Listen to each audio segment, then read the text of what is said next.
చేద్దాం. దేవుడు అద్భుత కార్యం జరిగించినట్లు ప్రార్థన. మన మధ్యలో ఉన్నటువంటి మన సంఘ సభ్యులు సోదరు టైసన్ మన ప్రార్థనలో ప్రారంభ ప్రార్థనలు నడిపిస్తారు. ప్రార్థన. తండ్రి స్తోత్రం. హల్లెలూయా హల్లెలూయా. మమ్మల్ని మిక్కిలిగా ప్రేమించిన ప్రియ పరలోకపు తండ్రి నీకు వందనాలు చెల్లించుకుంటున్నాం నాయన. దీవించి ఆశీర్వదించి కాచి కాపాడి ఉదయకాలం అంతా మీ సజీవ రెక్కల కింద మమ్మల్ని అందరినీ మా సంఘ బిడ్డలు మమ్మల్ని కాచి కాపాడి ఆశ్రయించడానికి వందనాలు చెల్లించుకుంటున్నాం. దేవా, ఈ యొక్క నైట్ ప్రేయర్ లో మా నాయన ప్రార్థించే కృపనిచ్చినందుకు స్తోత్రములు చెల్లించుకుంటున్నాం, వందనాలు చెల్లించుకుంటున్నాం. దేవా, అదే విధంగా ప్రార్థిస్తున్నాం తండ్రి. అనారోగ్యంగా ఉన్న బిడ్డలను ఆశీర్వదించండి, ముట్టి స్వస్థపరచండి, నీకు వందనాలు చెల్లించుకుంటున్నాం. మరి నేపాలి మన నాయన వరదమయమై ఉన్నది, జలమయమై ఉన్నది, ఆశీర్వదించండి, వాటికి తోనే ఉండడానికి మీకు వందనాలు చెల్లించుకుంటున్నాం.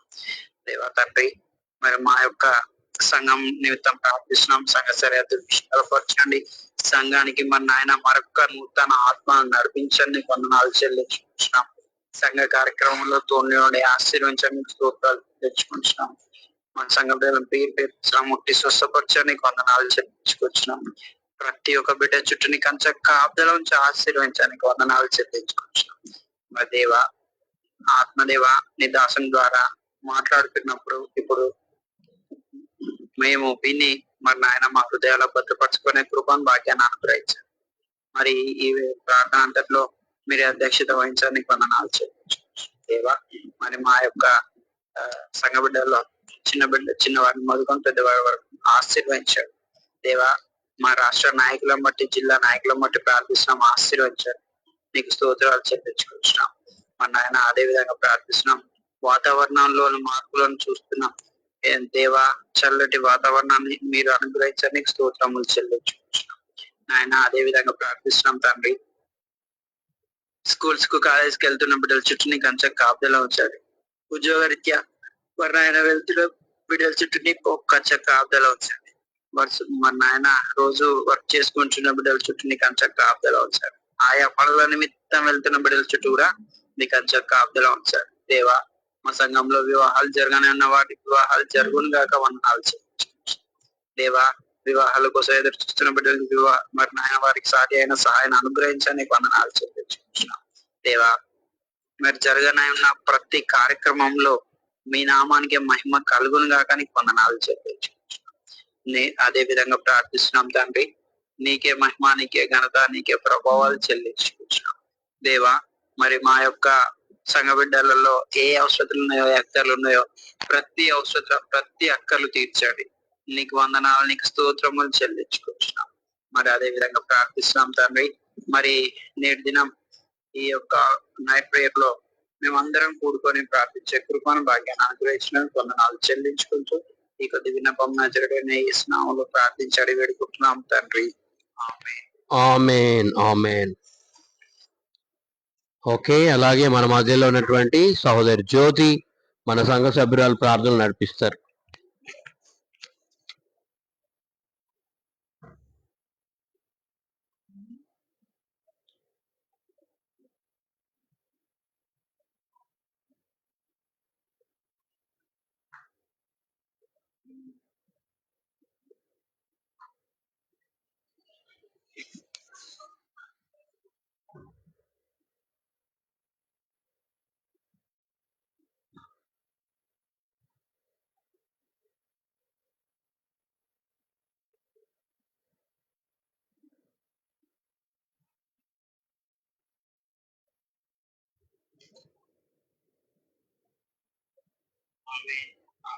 ఆమేన్.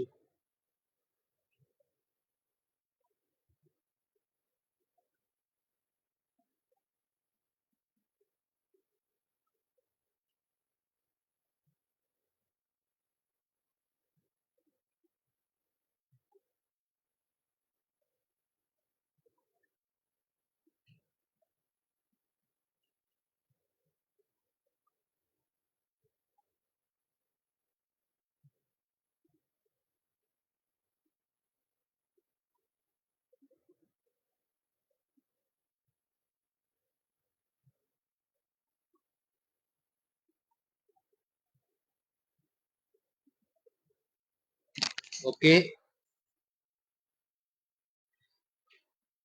పాట పాడి దేవుని నామాన్ని గణపరుద్దాం. హల్లెలూయా స్తుతి మహిమ ఎల్లప్పుడు దేవునికి చెదము. హల్లెలూయా స్తుతి మహిమ ఎల్లప్పుడు దేవునికి చెదము. హల్లెలూయా హల్లెలూయా హల్లెలూయా హల్లెలూయా హల్లెలూయా హల్లెలూయా. అల సైన్యములకు అధిపతి అయి నా దేవుడు స్తుతించెదము.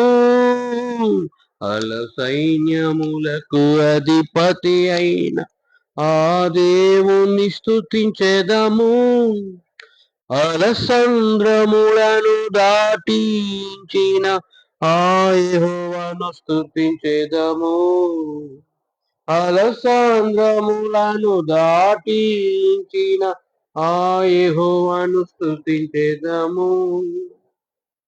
హల్లెలూయా స్తుతి మహిమ ఎల్లప్పుడు దేవునికి చెదము. ఆమేన్. హల్లెలూయా స్తుతి మహిమ ఎల్లప్పుడు దేవునికి చెదము. హల్లెలూయా హల్లెలూయా హల్లెలూయా హల్లెలూయా హల్లెలూయా హల్లెలూయా. ఆకాశము నుండి మన్నాను పంపిన దేవుని స్తుతించెదము. ఆమేన్. ఆకాశము నుండి మన్నాను పంపిన దేవుని స్తుతించెదము. బండ నుండి మధుర జలమును పంపిన ఆ యెహోవాను స్తుతించెదము. బండ నుండి మధుర జలమును పంపి ఆ యెహోవాను స్తుతించెదము. హల్లెలూయా స్తుతి మహిమ ఎల్లప్పుడు దేవునికి చెదము.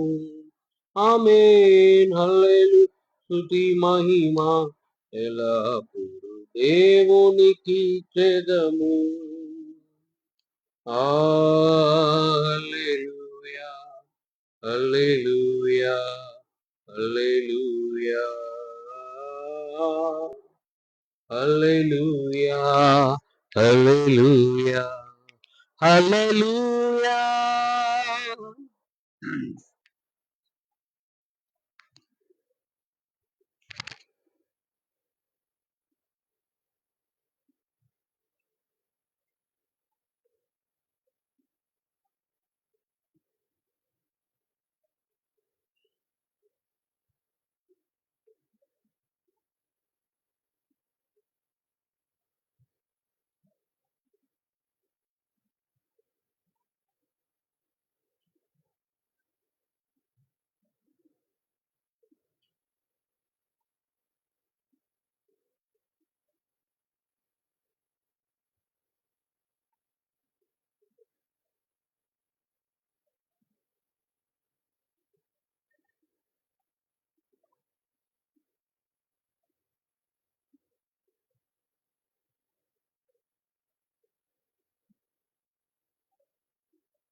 ఓకే, మన మధ్యలో ఉన్న సహోదరి జ్యోతి మనల్ని ప్రార్థనలు నడిపిస్తారు.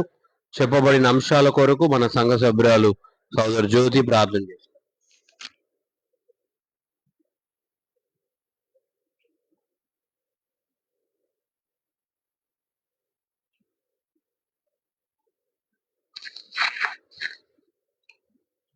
పరిశుద్ధంగా జీవం కలిగిన వాడ గొప్ప దేవ మీకు స్తోత్రం చేస్తున్న సన్నిధిలో చేరి ప్రార్థిస్తుంటున్నాం.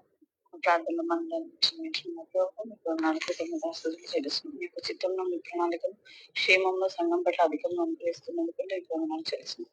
నిత్యము పోషించి కాపాడుతున్న కూడా మీకు స్తోత్రములు చెల్లిస్తున్నాం. నేను 1000 దూతలతో కొని ఆడపడుచున్న ప్రభావ మీకు వందనాలు చెల్లిస్తున్నాం. నేను మా యొక్క ప్రతి అవసరం లెక్కలన్నింటినీ తీర్చి నిత్యము తల్లినైనా మమ్మల్ని ఆశీర్వదిస్తున్నందుకు కూడా నీకు కృతజ్ఞతాస్తుతులు చెల్లిస్తున్నాం.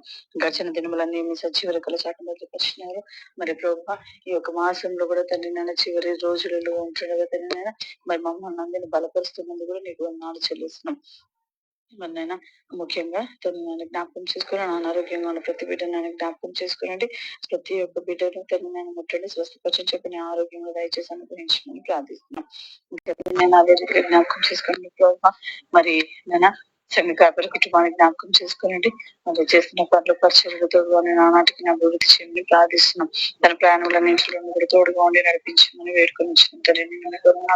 ఇంకా తండ్రినైనా మరి సంఘం నిర్మించుకునే కృపను కూడా మాకు దయచేసి అనుగ్రహించండి. కావాల్సిన ప్రతి అవసరం రకాలన్నింటినీ తీర్చి నడిపించమని మనం ప్రార్థిస్తున్నాం. బయట యొక్క జీవితం విషయంలో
ఇవ్వండి.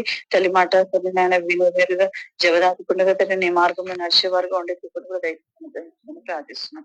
మరి తల్లినైనా అదే రీతిగా మరి పాట చదివిన వారి కుటుంబం జ్ఞాపకం చేసుకుని మీరే తోడుగా ఉండి సహాయం చేస్తున్నారు. మరి ప్రతి ప్రార్థన ఆలోచన నడిపించి సహాయం చేయమని ప్రార్థన చేస్తున్నాం. తల్లి మీకు వందనాలు. ఇంకా తల్లి సంఘంలో అనారోగ్యంగా ఉన్న ప్రతి బిడ్డనైనా పేరు పేరు వచ్చిన దీవించి ఆశీర్వదించండి, నడిపించండి, కృప చూపించి సహాయం చేయమని ప్రార్థన చేస్తున్నాం. తల్లి నాలో ఉన్న ప్రతి బలహీనతను కూడా మెరుగుముట్టి స్వస్థపరుస్తున్నారు.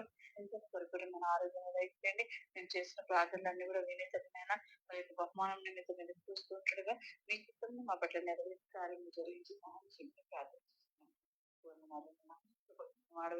తల్లి నీకు వందనాలు చెల్లిస్తున్నాం. మరి ప్రభా ప్రార్థన సమయంలో ప్రతి ఒక్కరి పట్ల మేము ఇల్లు దయచేసి అనుగ్రహించండి. ముఖ్యంగా ప్రశాంత్ ఇచ్చిన వారి కుటుంబాన్ని జ్ఞాపకం చేసుకోనండి. తల్లిని కోల్పోయి వారిని జ్ఞాపకం చేసుకోనండి. వారి నలుగురిని జ్ఞాపకం చేసుకోండి. తోబుట్టులను జ్ఞాపకం చేసుకోనండి. ఆదరించమని ప్రార్థిస్తున్నాం. మరి అంకుల్ని జ్ఞాపకం చేసుకుని ఆదరణకర్తగా ఉండి తనకు తోడుగా ఉండమని మరి మీరే తోడుగా ఉండి చూపించి మంచి ఆరోగ్యంను మరి ప్రభు దయచేయమని ముఖ్యంగా ఆదరించి బలపరిచి స్థిరపరచమని వేడుకొనొచ్చు. సమస్త ఘనత ప్రభావాలు మీకే ఆరోపిస్తాం. వేస్తున్నాము తండ్రి. ఆమేన్. ఆమేన్. ఆమేన్. ఓకే, మన మధ్యలో ఉన్న రూప మనల్ని ప్రార్థనలు నడిపిస్తారు. ప్రార్థన.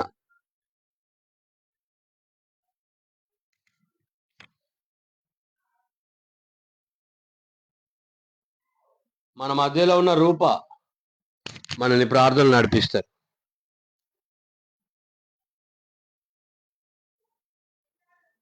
స్తోత్రమయ సకల పరిశుద్ధ కారణం తండ్రి నీకు వందనాలు స్తోత్రాలు స్థుతులు చెల్లిస్తున్న తండ్రి నా ప్రభా నాయన నీ కలశముడు తండ్రి సమర్పణ ప్రభా ప్రతి విషయంలో సహాయపడి ఉన్నావు. ప్రతి ఒక్క బిడ్డలను బట్టి ప్రార్థిస్తున్న తండ్రి సార్వత్రికను బట్టి ప్రార్థిస్తున్న బయటికి గూట్లపల్లి బట్టి ప్రార్థిస్తున్న తండ్రి జన్మ బ్రదర్ అన్నప్పుడు వారి యువ మౌడుకు నీ కృపను దయచి ప్రార్థిస్తున్నాను ప్రభా నీకు వందనాలు పద్మ బ్రదర్ మరియు సిస్టర్ వారితో మాట్లాడండి. వారిని కూడా నేను దర్శించి మాట్లాడమని ప్రార్థిస్తున్నాను.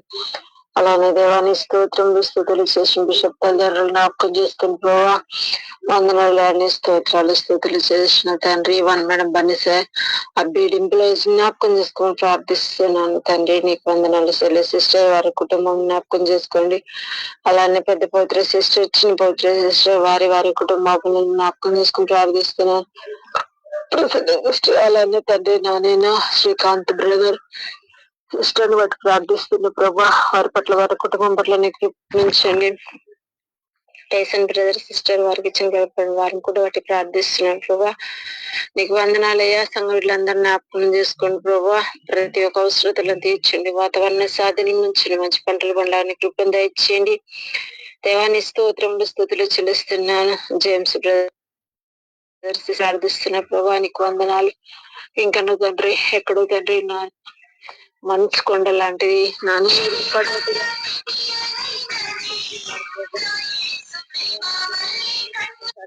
ప్రార్థిస్తున్నాను తండ్రి ప్రతి విషయంలో సహాయపడండి ప్రభువానికి వందనాలయ్యా. మా ఆలోచనలు మా తలంపులు కావు కానీ తలంపులు నీ ఆలోచన జరిగాను ప్రభా. స్తోత్రాలు స్థుతులు చెల్లిస్తున్న ప్రభా రాష్ట్రం దేశం కొరకు ప్రార్థిస్తున్న ప్రధాన ముఖ్యమంత్రుల కొరకు ప్రార్థిస్తున్నాను ప్రభా. ప్రతి ఒక్కరిని దర్శించండి తండ్రి. ప్రతి ఒక్కరితో మాట్లాడండి. మహిమ పొంది ప్రార్థిస్తున్నాను. మా జీవం కలిగిన వాడ జీవాధిపతి నేను స్తుతిస్తూ తండ్రి నేను ఆరాధిస్తున్నాను ప్రభా. వందనాలు తండ్రి నీ స్తోత్రంలో ప్రభా పరిశుద్ధాత్మడా. ఇంకను మా నాయన నిమ్మరిచ్చిన మరవందేవుడు ప్రతి ఒక్కరు జ్ఞాపకం చేసుకోండి. ఆదరించండి ఆశీర్దించి బలపరిచమని అడుగుచున్నాను ప్రభా నీకు వందనాలు ఇస్తాయా. నీ స్తోత్రములు తండ్రి నన్ను సంస్థ నీ చేతులకు అప్పగిస్తున్నాను ప్రభా. నా కుటుంబం నన్ను దర్శించండి.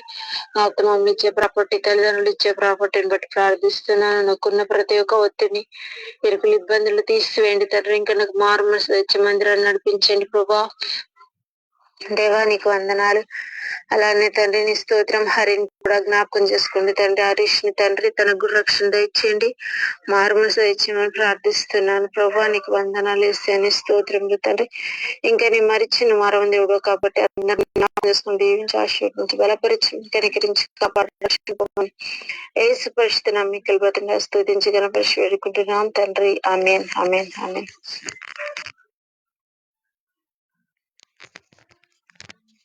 ఆమేన్ ఆమేన్.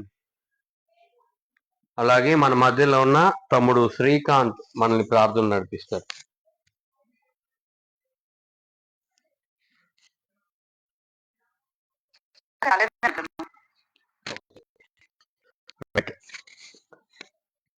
ఓకే, మనం కొద్దిసేపు దేవుని వాక్యాన్ని విందాం. ఈరోజు ఈ గొలుసు ప్రార్థనలో ఈ రాత్రికాల ప్రార్థనలో పాల్గొంటున్న ప్రతి ఒక్క బిడ్డను బట్టి దేవుని స్తుతిస్తూ ఉన్నాను. ప్రత్యేకంగా ఈ రాత్రికాల ప్రార్థన మనకు దేవుడు ఇలాంటి సమయాన్ని ఇచ్చిన విధానాన్ని బట్టి దేవునికి వందనాలు చెల్లిద్దాం. గడిచిన వారంలో దేవుడు మనల్ని కాపాడి ఈ వారంలో మనల్ని 6వ దినం వరకు నడిపించినందుని బట్టి దేవుని స్తుతిస్తూ ఉన్నాను. మరి ఎక్కడ ఉన్నా నేను మీ అందరి కొరకు ప్రార్థన చేస్తూ ఉన్నాను. ప్రత్యేకంగా ఈరోజు ఇలాగూ మనము గొలుసు ప్రార్థనలో కలుసుకునే కృపను దేవుడు ఇచ్చినందుకై దేవునికి వందనాలు చెల్లిస్తూ ఉన్నాను. ఈరోజు కొద్దిసేపు మనము దేవుని వాక్యాన్ని విందాం. దేవుని వాక్యంలో నుండి మరి అపోస్తుల కార్యంలో ఉన్నటువంటి మాటలు ధ్యానం చేయాలని ఇష్టపడుతూ ఉన్నాను. మరి అపోస్తుల కార్యము 3వ అధ్యాయము 1 నుండి 10 వచనాలు. అపోస్తుల కార్యం 3వ అధ్యాయము 1 నుండి 10 వచనాలు. పగలు 3 గంటలకు ప్రార్థన కాలమున పేతురును యోహానును దేవాలయమునకు ఎక్కి వెళ్ళుచుండగా పుట్టినది మొదలుకొని కుంటివాడైన ఒక మనుష్యుడు మోసుకొని పోబడుచుండెను. వాడు దేవాలయములోనికి వెళ్ళువారిని భిక్షమనుటకు కొందరు ప్రతిదినము వానిని శృంగారమును దేవాలయపు ద్వారమునొద్ద ఉంచుచూ వచ్చిరి. పేతురును యోహానును దేవాలయములో ప్రవేశింపబోవునప్పుడు వాడు చూచి భిక్షమడుగగా పేతురును యోహానును వారిని తేరి చూచి మా తట్టు చూడుమనిరి. వాడు వారి యొద్ద ఏమైనా దొరుకునని కనిపెట్టుచు వారి యందు లక్ష్యముంచెను.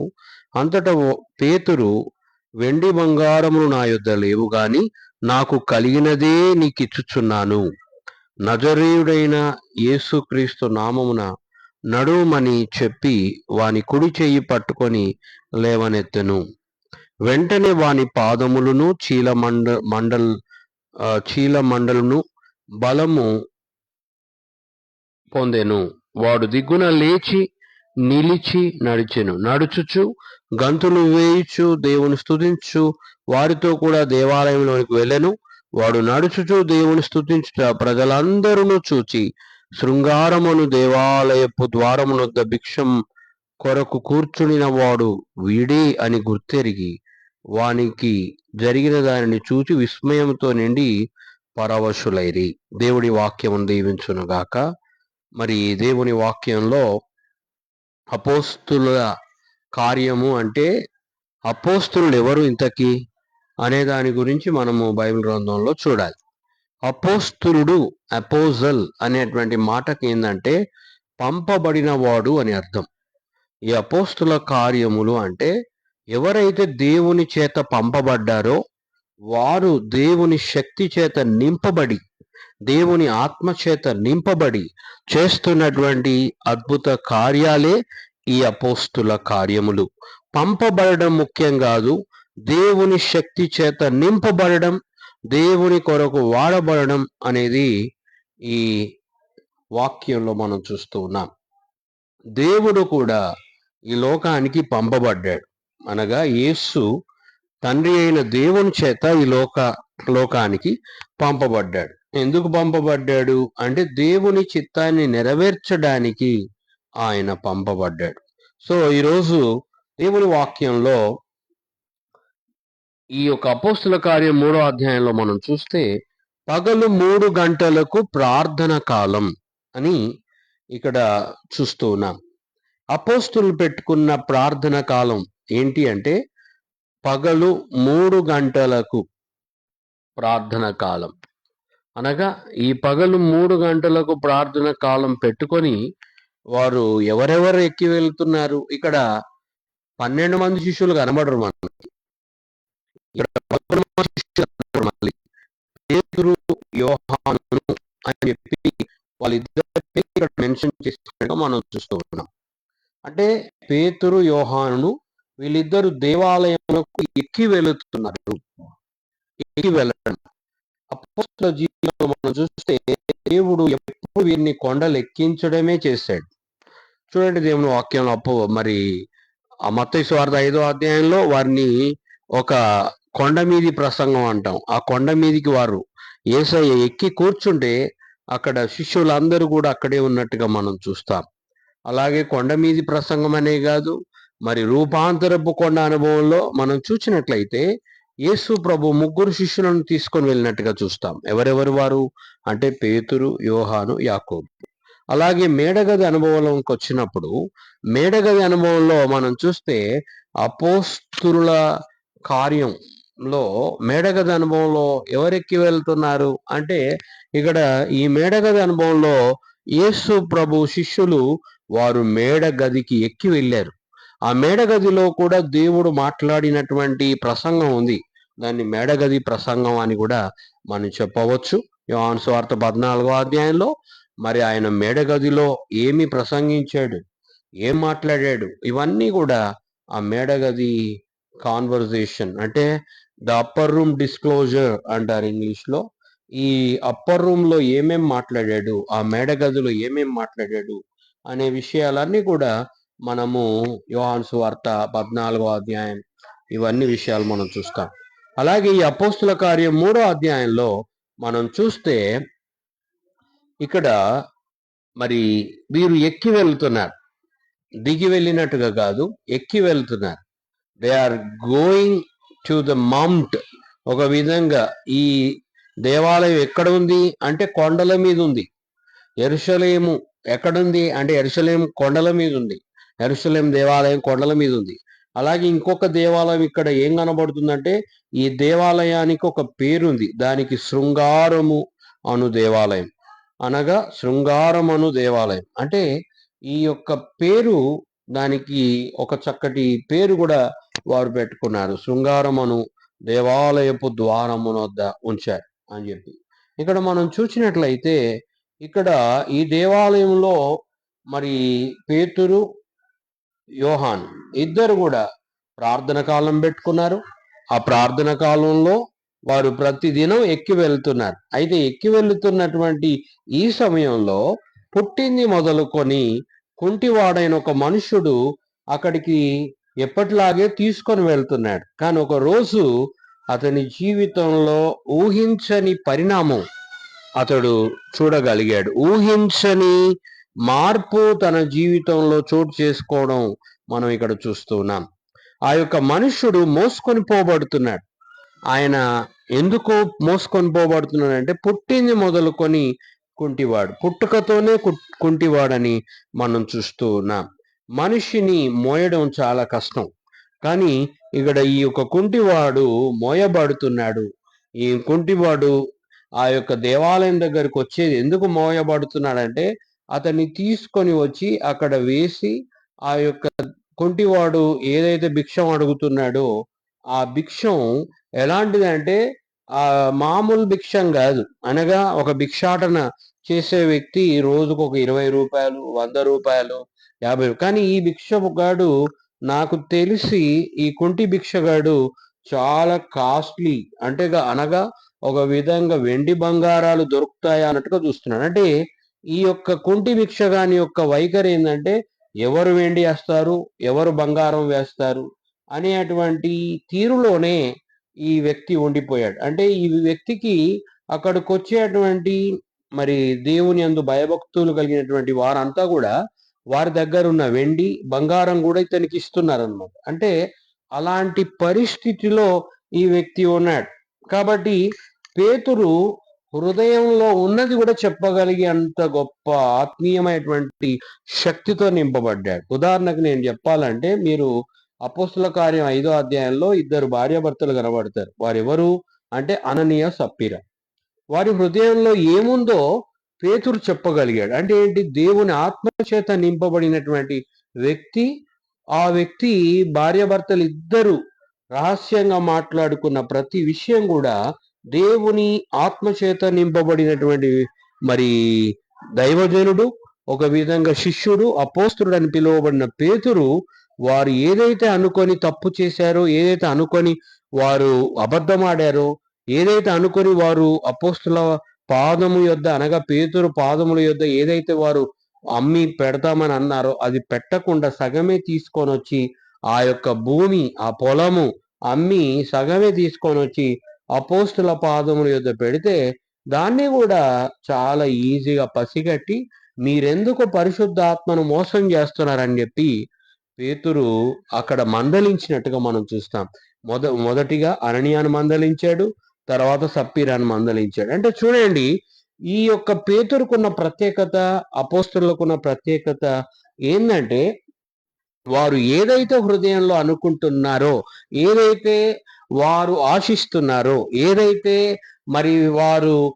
వారి జీవితంలో జరుగుతుందో దాన్ని ఈజీగా పరిశుద్ధాత్మ దేవుడు బయలుపరిచి పేతురును బలంగా వాడుకుంటున్నాడు.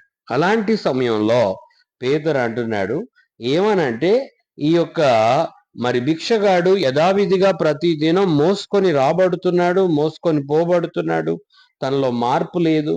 కాకపోతే సంపాదించుకుంటున్నాడు, కానీ ఆ సంపాదన ఎలాంటిదంటే ఆ సంపాదన ద్వారా తనకి ఏమీ లాభం లేదు. జస్ట్ మనుషులు మోసుకొని పోతున్నారు, మనుషులు తీసుకొని వస్తున్నారు. తనలో మార్పు లేని జీవితాన్ని మనం చూస్తాం. అంటే పుట్టిన మొదలు చనిపోయేదాకా ఆ వ్యక్తిలో మార్పు లేదు. ఆ చనిపోయేదాకా ఆ వ్యక్తిలో మార్పు లేకుండా జీవించే వాళ్ళు కూడా ఈ దినాల్లో ఉన్నారు. పుట్టింది మొదలు చనిపోయేదాకా మార్పు లేకుండా బ్రతికేటువంటి వాళ్ళు. కానీ ఈ యొక్క మరి కుంటి భిక్షగాని జీవితంలో దేవుడు మార్పును కలగజేశాడు. ఎలా అంటే పేతురు యోహానులను అతను గుర్తుపట్టలేదు, కానీ పేతురు యోహానులు మరి ఆ వ్యక్తిని చూచి ఆ పేతురు యోహానులు దగ్గర కూడా ఏదైనా వెండి బంగారం దొరుకుతాయేమో అని ఆశతో తేరు చూస్తున్నాడు. ఎందుకంటే ఈ భిక్షగాడు, నేను ఇందాకే చెప్పాను కదా, కాస్ట్లీ భిక్షగాడు అంటే చాలా కాస్ట్లీ బెగ్గర్.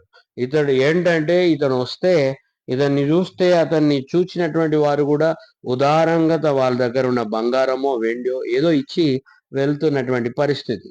అలాంటి వాటికి అలవాటు పడిపోయాడు కనుక ఈ యొక్క వ్యక్తి ఏం చేస్తున్నాడంటే, ఈ కుంటి భిక్షగాడు, పుట్టుకతో కుంటి భిక్షగాడు ఆ పేతురు యోహాన్ల దగ్గర కూడా వెండి బంగారం నాకు దొరుకుతాయేమో అని ఆశతో ఎదురు చూస్తూ మరి వారిని భిక్షం అడుగుతున్నాడు. అలాంటి సమయంలో పేతురు అంటున్నాడు, పేతురును యోహానును వారిని తేరి చూచి మా తట్టు చూడమన్నారు. ఇక్కడ ఇద్దరు మాట్లాడుతున్నారు ఒకే స్వరంతో, ఒకేసారి ఒకే మాట, ఒకే ఆత్మ కలిగి దేవుని ఆత్మతో నింపబడి ఇద్దరు ఏకీభవించి మాట్లాడుతున్నారు. ఈ రోజు ఈ గొలుసు ప్రార్థనలో కూడా ఇద్దరు ఎక్కడైతే ఏకీభవించి ఒక మాట మాట్లాడతారో, ఇద్దరు ఏకీభవించి ఎప్పుడైతే ఒక మాట దేవుని కొరకు పాజిటివ్ గా కన్ఫెస్ చేస్తారో దాన్ని దేవుడు తప్పకుండా నెరవేరుస్తాడు. ఇక్కడ పేతురు యోహాన్లకు ఉన్న ఐక్యత మన సంఘ బిడ్డలందరికీ రావాలి. వారు ఏమంటున్నారు? ఇద్దరు ఒకేసారి అంటున్నటువంటి మాట ఏంటంటే, పేతురును యోహానును వాణ్ణి తేరి చూచి మా తట్టు చూడమనేది. ఇది ఇలాంటి ఐక్యత మన సంఘ బిడ్డలు, ఇది నా వాక్యం వింటున్నటువంటి ప్రతి ఒక్కరికి కూడా ఇలాంటి ఐక్యత రావాలి. ఇద్దరు ఒకేసారి మాట్లాడడం, ఇద్దరు ఒకే విధంగా మాట్లాడడం, ఇద్దరు ఒకే విధంగా ప్రార్థన చేయడం, ఇద్దరు ఒకే విధంగా చెప్పడం, ఇవన్నీ కూడా ఎప్పుడు ఇలాంటి కార్యాలు జరుగుతాయంటే ప్రార్థనలో ఏకత్వం పొందినప్పుడు, ప్రార్థనలో ఐక్యతలో ఉన్నప్పుడు, గొలుసు ప్రార్థనలో ఐక్యతలో ఉన్నప్పుడు. కాబట్టి ఇక్కడ అపోస్తుల కార్యం ఇలాంటి ఐక్యత కలిగినటువంటి మాటలు ఎలా వస్తాయి అంటే, ఇక్కడ అపోస్తుల కార్యంలో మనం చూద్దాం, నేను అవి మీకు చూపిస్తాను. ఇలాంటి ఐక్యత కలిగినప్పుడే ఇలాంటి శక్తి కలిగినటువంటి మాటలు మన జీవితంలో వస్తాయి. వారు ఎక్కడ ఐక్యత కలిగి ఉన్నారో చూద్దాం. చూడండి దేవుని వాక్యంలో మరి అపోస్తుల కార్యం 2వ అధ్యాయంలో మనం చూస్తే ఇక్కడ చాలా చక్కటి మాటలు మనం చూస్తాం. వీరు అనే మాట అపోస్తుల బోధ, సహవాసము, రొట్టె విరుచుట యందును, ప్రార్థన చేయుట యందును ఎడతెగక యుండిరి అని ఇక్కడ మనం చూస్తున్నాం. ఇలాంటి ఐక్యత అపోస్తులలో ఉంది కనుక వారు వేరే వారికి కూడా ఐక్యతను నేర్పిస్తూ ఉన్నారు. ఇలాంటి ఐక్యత అపోస్తులలో ఉంది. అలాగే ఇలాంటి ఏక మనస్సు అపోస్తుల్లో ఉంది. ఉదాహరణకు చూపిస్తాను చూడండి. అపోస్తుల కార్యం 1వ అధ్యాయంలో మనం చూస్తే 13వ వచనంలో, మరి వారు పట్టణములో ప్రవేశించి తాము బస చేయుచున్న మేడగదిలోనికి ఎక్కిపోయిరి. వారెవరనగా పేతురు, యోహాన్. ఫస్ట్ పేతురు పేరుంది, తర్వాత యోహాను పేరుంది. తర్వాత మనం చూస్తే యాకోబు, ఆంద్రేయ, ఫిలిప్పు, తోమా, బర్తలోమై, మత్తయి, అల్పై కుమారుడగు యాకోబు, జెలోతే అనబడిన సీమోను, యాకోబు కుమారుడగు యూదా అనువారు. వీరందరూ, వీరితో కూడా కొందరు స్త్రీలను, తర్వాత యేసు తల్లి అయినటువంటి మరియయు ఆయన సహోదరులను ఏక మనసుతో ఎడతెగక ప్రార్థన చేయుచుండ్రి. ఇలాంటి ఐక్యత ఎప్పుడు వస్తుందంటే ఏక మనస్సు, ఏక ఆత్మ, పరిశుద్ధాత్మ పొందిన బిడ్డల్లో ఇలాంటి ఐక్యతను మనం చూస్తాం. కాబట్టి ఇలాంటి ఐక్యత ఈ దినాల్లో ప్రతి సంఘంలో ఉండాలి, ప్రతి సంఘ విశ్వాసికి ఉండాలి. అందుకే వారు అలాంటి ఐక్యతలో, అలాంటి ఏక మనస్సు కలిగి, ఏకతత్వం కలిగి, ఏకతాత్పర్యం కలిగి, ఏక ఆత్మను కలిగి వారు ఉన్నారు గనక వారు ఏది చెప్పితే అది అక్షరాల నెరవేరింది. ఈరోజు ఈ యొక్క గొలుసు ప్రార్థన, ఈ రాత్రి కాల ప్రార్థనలో పాలు పొందిన బిడ్డలు, నిజంగా మీరు ఏది చెప్పితే అది జరగాలి అంటే ఫస్ట్ ఏక మనస్సుతో కూడిన ప్రార్థన, ఎడతెగక ప్రార్థన. 2 ఏలు మనకు కనబడతాయి. 2 ఏలు ఏంటిది? ఏక మనసుతో చేసే ప్రార్థన, రెండవది ఎడతెగక చేసే ప్రార్థన. చాలా మందికి ఏక మనసు ఒకటే రోజు వస్తుంది. అది ఎప్పుడంటే ఆదివారం. ఆ ఆదివారం తప్పితే మళ్ళీ ఇంకొక రోజు రాదు. మరి కొంతమందికి ఏమో శనివారం, లేకపోతే కొంతమందికి ఏమో మరి శుక్రవారం.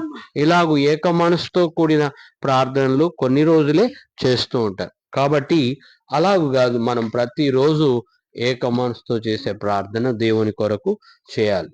కాబట్టి అలాంటి ప్రార్థనలు మనం చేయగలిగితే దేవుడు తప్పకుండా అద్భుత కార్యాలు చేస్తాడు. ఈరోజు అలాంటి కృప దేవుడు మనకు దయచేయాలి. వెండి బంగారాలు మా యొద్ద లేవు, కానీ నజరేయుడైన యేసు నామములో లేచి నడవమని దేవుడు ఆ యొక్క దేవుని పేరట వారు పేతురు యోహానులు అన్నప్పుడు ఆ యొక్క వాక్యం ద్వారా గొప్ప కార్యాలు ఆ యొక్క కుంటి భిక్షగాని జీవితంలో జరిగాయి. దేవుడు గొప్పగా వారిని వాడుకున్నాడు. కాబట్టి అలాంటి కృప దేవుడు ఈ దినం వాక్యం వింటున్న ప్రతి ఒక్కరికి కూడా దయచేయుగాక. అలాంటి ఏక మనసు, ఏక ఆత్మ, ఏక తాత్పర్యం, ఏక ఆత్మ ప్రతి ఒక్క బిడ్డకు దేవుడు ఇచ్చునుగాక. వెండి బంగారాలు మనం ఇవ్వడం కాదు, యేసు నామమును ఇతరులకు పరిచయం చేద్దాం. అలాంటి కృప అపోస్తులకు దేవుడు ఇచ్చాడు. మరి అన్నిటికంటే విలువైంది ఈ లోకంలో ఏదైనా ఉందా అంటే అది యేసు నామం. ఆ యేసు నామమున అనేకులకు విడుదల, గొప్ప మరి విడుదల దేవుడు ఇస్తాడు. ఈరోజు ఈ ప్రార్థనలు ఎందుకు, ఈ గొలుసు ప్రార్థనలు ఎందుకు, ప్రతిరోజు ఇలాగూ ప్రార్థన చేయడం ఎందుకంటే అన్ని నామముల కన్నా పైనామము యేసు నామం కనుక శక్తి కలిగిన ఆ యేసు నామమును మనం ఇతరులకు పరిచయం చేద్దాం. ప్రార్థన చేసుకుందాం. అందరూ కూడా ప్రార్థన. మమ్మల్ని మిక్కిలిగా ప్రేమించిన మా పరలోకపు తండ్రి, నిన్ను స్తుతించి నీ నామాన్ని గణపరచుటకు నీవు మాకిచ్చిన గొప్ప భాగ్యాన్ని బట్టి వందనాలు. ప్రత్యేకంగా ఈ రాత్రికాల సమయంలో మరి మేమందరం సజీవులుగా ఉండి నీ సన్నిధిలో ఇలాగూ గొలుసు ప్రార్థన చేయగలుగుతున్నామంటే ప్రభువా, మా ప్రార్థన విని నీవు గొప్ప కార్యాలు చేస్తున్నావు. ఎంతమంది బిడ్డలైతే ఈ దినం ప్రార్థనలో ఏకీభవించారో వారందరినీ దీవించండి. ఇంకా ప్రార్థనలో ఏకీభవించలేని బిడ్డలకు మరి ఒక తరుణం దయచండి. ప్రత్యేకంగా నేపాల్ కొరకు ప్రార్థన చేస్తున్నాం. అక్కడ ఆ యొక్క మరి వరదను బట్టి చాలా మంది ప్రాణాలు కోల్పోయారు. ఆ యొక్క యాత్రికులు ఎంతో మంది, అక్కడ ఉన్నటువంటి స్థానికులు కూడా ఎంతో మంది ప్రభు ఆ వరదలో చిక్కుకుపోయి చనిపోయారు. దేవా, వారి కుటుంబాల ఆదరణ కొరకు మేము ప్రార్థన చేస్తున్నాం. చాలా మంది నిరాశ్రయులైపోయారు. చాలా మంది ప్రభువా, ఎంతో మంది ఆ యొక్క వరదలో మునిగిపోయారు. ప్రభువా, ఈ దినం ఆ కుటుంబాలను మీరు ఓదార్చండి, ఆదరించండి. ఇక ఇలాంటి ప్రకృతి వైపరీత్యాలు ఎక్కడ కూడా సంభవించకుండా నీ అద్భుతం చేయండి ప్రభువా. సూపర్ ఎల్నీనో ప్రభావం అని కొంతమంది అంటున్నారు, కొంతమంది మరి ఇంకేదో చెప్తున్నారు. అలా కాదు దేవా, మరి నీ రాకడకు ముందు ఇలాంటివి జరుగుతాయని నీ వాక్యం ఉంది. అక్కడక్కడ భూకంపాలు, కరువులు, మరి అక్కడక్కడ పెద్ద ఉపద్రవాలు, ఇవన్నీ కూడా చూస్తామని నీ వాక్యం ఉంది. కాబట్టి నీ రాకడ సమీపంగా ఉంది. ఎప్పుడో, ఏ క్షణమో, ఏ గడియో మాకైతే తెలియదు ప్రభువా. ఇంకా నీ రాకడ కొరకు సిద్ధపడని బిడలు సిద్ధపడాలి. ఇది విన్న వాక్యాన్ని మా హృదయంలో 30 60 మరి 100 నీరు కట్టిన తోట వల్ల ఫలింప చేయండి. ప్రార్థనలు ఏకీభవించిన బిడ్డను కూడా దీవించండి. అనారోగ్యంగా ఉన్న బిడ్డలను కూడా మరి ప్రభువాన్ని కృపతో నింపమని ప్రార్థన చేస్తున్నాం. ప్రత్యేకంగా మరి సహోదరి శైలజలో ఉన్న బ్యాక్ పెయిన్ ని యేసు నామములో గద్దిస్తున్నాం. ప్రభువా, నీ అద్భుతం చేయండి. నింపమని ప్రార్థిస్తున్నాం. అలాగే జ్యోతిని కూడా ముట్టి స్వస్థపరిచినందుకు నీ అద్భుతాన్ని జరిగించి చక్కటి ఆరోగ్యాన్ని మీరు ఇచ్చారు. నీ సాక్షిగా నీ బిడ్డను నిలిపి నీ సన్నిధిలో వాడుకోనండి ప్రభువా. అలాగే మరి ప్రభువా, ఈ రాత్రికాల సమయంలో సహోదరి ప్రశాంతి, వారి కుటుంబ ఆదరణ కొరకు మేము ప్రార్థన చేస్తున్నాం. కుటుంబాన్ని కూడా మీరు ఓదార్చండి. దుఃఖ సాగరంలో వారు మునిగి ఉన్నారు. ఈ రాత్రి వారిని మీరు ఒకని తల్లి వారిని ఆదరించినట్లు నేను మిమ్మల్ని ఆదరించేదను. మీరు యెరూషలేములోనే ఆదరింపబడెదరని ఈ వాక్యం ఉంది. అలాంటి కృప బిడ్డలకు దయచేయండి దేవా. ఈ క్షణమే ఆ కుటుంబాన్ని మీరు ఓదార్చండి. వారి తండ్రి గారికి కూడా నీ ఆదరణ దయచేయండి. అలాగే ఈ రాత్రికాల సమయంలో దుఃఖ సాగనంలో ఉన్న సోదరి స్వప్న వారి కుటుంబాన్ని కూడా మీరు ఓదార్చండి, ఆదరించమని ప్రార్థన చేస్తున్నాం. ఈ రాత్రికాల సమయంలో మరి తమ్ముడు టైసన్, షీల, విశాల్ బట్టి కూడా ప్రార్థన చేస్తున్నాం. వారిని వారి కుటుంబాన్ని కూడా మీరు బలపరచండి, నీ కృపతో నింపండి. ఈ రాత్రి నీ ప్రత్యేకమైన దీవెనలు మా కుటుంబాలన్నిటికీ దయచేయండి. వివాహాలు కాకెదురు చూస్తున్న బిడ్డల కొరకు కూడా ప్రార్థన చేస్తున్నాం. జర్మీ, హానోక్ల యొక్క భవిష్యత్తును కూడా మీరు కట్టబోతున్నందుకు వందనాలు. మేము నమ్ముతున్నాం నీ అద్భుతాలు జరిగిస్తున్నారు, అందుకు వందనాలు. ఈ రాత్రి మరి జరగబోతున్న ప్రతి ఈ 2026లో నీ గొప్ప అద్భుత కార్యాలు మా సంఘ బిడ్డలందరి ఎడల మీరు చేయబోతున్నారు. మేము ప్రార్థించిన ప్రార్థన నిరర్ధకం కాదు, దానికి ప్రభువా మీరు జవాబులు, గొప్ప జవాబులు ఇస్తున్నారు, అందుకు వందనాలు. ఈ రాత్రి నీ ప్రత్యేకమైన కృప మా సంఘ బిడ్డలందరికీ మీరు ఆజ్ఞాపించమని ప్రార్థిస్తున్నాం. ఇక ఏ ఒక్క బిడ్డ కూడా అనారోగ్యంతో మరి సమస్యలతో ఉండడానికి లేదు. మా దేశ నాయకులకు, రాష్ట్ర నాయకులకు, జిల్లా నాయకులందరికీ సంపూర్ణ రక్షణ, మారు మనసు దయచేయండి. అలాగే మరి ఇంకా మా దేశ రైతులను కూడా కరుణించండి. ఈ సంవత్సరం కావాల్సిన వర్షాలు పడలేదు ప్రభువా. కరువు నుండి కూడా మా దేశాన్ని తప్పించి సమృద్ధి అయిన పంటలు పండడానికి మీరు అద్భుతం చేయమని ప్రార్థన చేస్తున్నాం. అలాగే మా దేశంలో నెలకొని ఉన్నటువంటి మరి విపరీతమైన మరి ఉష్ణోగ్రతల తీవ్రతను బట్టి చూస్తున్నాం. ఉష్ణోగ్రతలు పెరిగి ఉన్నాయి, అద్భుతం చేయండి. వాతావరణం దయచేయండి, చల్లటి మరి వాతావరణం అనుగ్రహించండి. చల్లటి మేఘాలను, సమృద్ధి అయిన వర్షాలు మా దేశంలో పడాలి ప్రభావ. ఇక మా మరి దేశంలో ఉన్న మరి ప్రతి ఒక్కరి నుండి రక్షణ దయచేయండి. మా రాష్ట్రంలో, మా జిల్లాలో రక్షించబోతున్న ప్రార్థన చేస్తుంది. మా చుట్టుపక్కల మా నేబర్స్ కూడా ఎంతో మంది ఈ రక్షణ దగ్గర నశించిపోతున్నారు. వారి కొరకు కూడా రక్షణ కొరకు ప్రార్థన చేస్తున్నారు. అలాగే ప్రార్థనలు ఏకీభవించిన మరి రూపం